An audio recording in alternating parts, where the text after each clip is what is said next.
Hey guys, welcome back to another The Strongest Battlegrounds videos. I know I've been making these a lot, but the new update's been pretty cool. But today, I want to be focusing on the skill builder. The skill builder for TSB is pretty different compared to JJS, and I feel like people have been kind of getting confused with it, and it makes them be really turned off from TSB in general. So that's why I'm going to start making a little mini-series here, which is pretty much just how to do the TSB skill builder. And today's is going to be pretty basic. You're just going to be going over the, Okay, so if you guys are struggling to even know what to do, you don't need PS Plus for this. You just need to go over the characters, create character, and here, this is where you can make your character. Obviously, you have the character name, awakening move. All these are coming soon. And then you have your base moves and awakening moves. Now you can click this, which will bring you to the collection. A collection is pretty much all the moves you have, and it also has all the moves from the game itself. And as you see here, I made one before. But if you want to make a move here, you would like to go over to create, and it will bring you into here. And this is where you will make most of your moves. So let's just go through the basic stuff. This will play what you have here, and it will use a dummy. So it will show like your hitboxes, your visuals, all of it at once, and what it would look like when you actually use the move. This plays the move, but you're not going to see a dummy get hit by the hitbox and damage. Insert, we'll come back to that later. Obviously, you have undo, redo, and you have save, which just saves your thing, pretty explanatory. Then you have add layer, which adds a layer here, you can see. And then you have delete layer, which obviously deletes a layer there. In the more category, which is mostly settings, you have the tutorial, which right now they only have one, which is basics. They have a selection mode where you can select multiple things. Move settings, which is the settings of the move itself, so like cooldown, move types. And then you have the extras, which is like how intense you want your effects, overall SFX volume, tempo scale, damage scale, knockback scale, and VFX color theme. After that, you have your keybind settings, which again, pretty self-explanatory.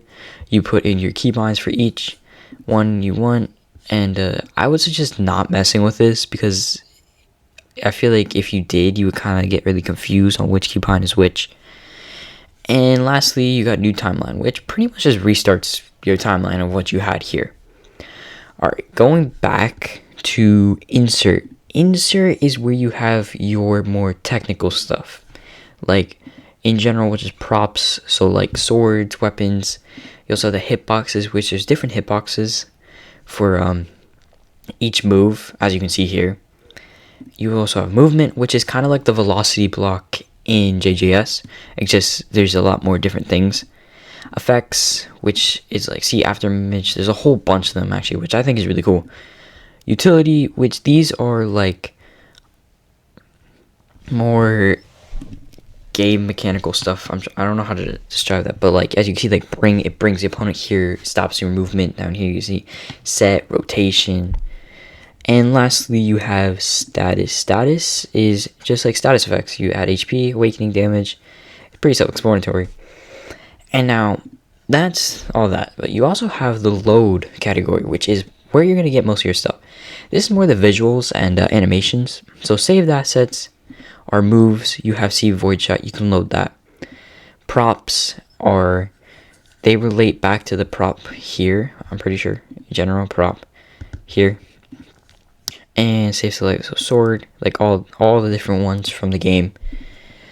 And we're gonna skip over to animations right now. We got trails, which you will attach to your character, and you can make them. Then you have beams, which the beams are pretty cool. You don't have to like make your own. These are pretty easy. These are just like there's like different ones you can use and stuff like that. You have presets, which are like move VFX, so like KJ and all these atomic slash like. And yeah, it's actually pretty cool. Preset meshes. These are like smoke. There's like again kind of VFX smoke looking things that you can use. Particle, which are like smaller, more like things. You also have like they got domain expansion. I didn't even know that they have domain expansion. And lastly, you have the sound, which this is a lot of sounds. Holy moly!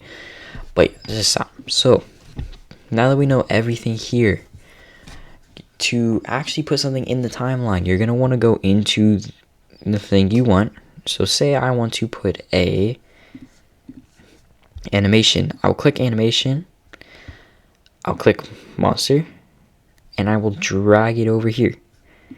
The last thing I want to go over is the animation tab. The animation tab is pretty self-explanatory for the most part. So you have all the animations of most of the characters. They're adding more. And so say you want to add an animation, you'll just drag it over here. Click this off, and we'll play the animation. Inside the animation, you can change where it ends and where it starts by dragging this and clicking apply. Or you can manually go over it and click split with scrubber, and we'll split it as well. Now, I'm not going to go through a full tutorial of this, but if you want to do your own animation, you want to go into load animations, click animation, and click create animation, and this will bring you to here where you can make your own animations. That's it for today, guys. Make sure to like and subscribe, and if this video gets to 1,000 likes, I'll make a tutorial on the top comment next. So whatever questions you guys have next, just leave it in the comments and I'll answer them if we get 1,000 likes.